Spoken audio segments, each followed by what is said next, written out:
मन को सही दिशा में कैसे लगाया जाए। इस कहानी के पीछे की शिक्षा अगर आप समझ गए तो आपका मन काबू में हो सकता है।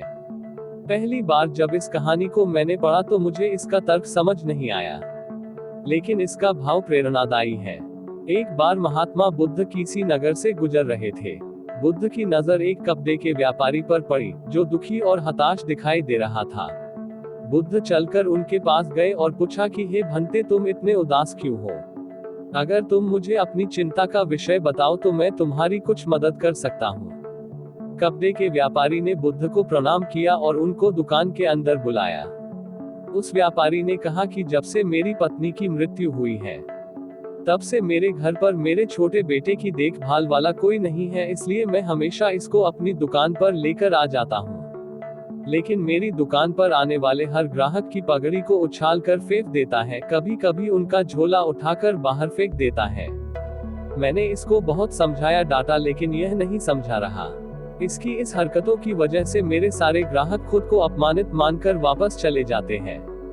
बुद्ध बोले, मैं तुम्हारी मदद कर सकता हूँ, पर तुम मुझे वचन दो कि मैं जो भी करूँगा तुम उसमें कोई हस्तक्षेप नहीं करोगे और ना ही कोई प्रश्न करोगे। व्यापारी बुद्ध को वचन दे देता है। अगले दिन बुद्ध एक पगड़ी पहन कर आए और एक ग्राहक की भांति आकर बैठ गए।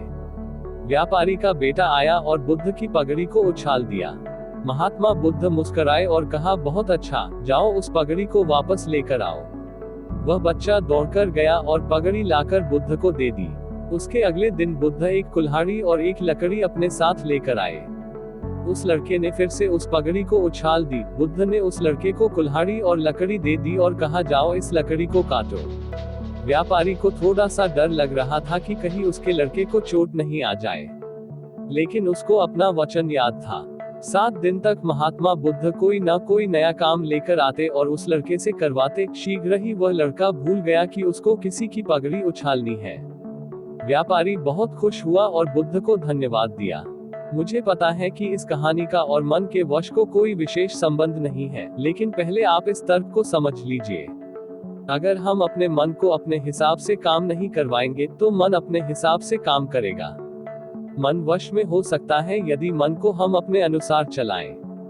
मन 2 तरीकों से चलेगा।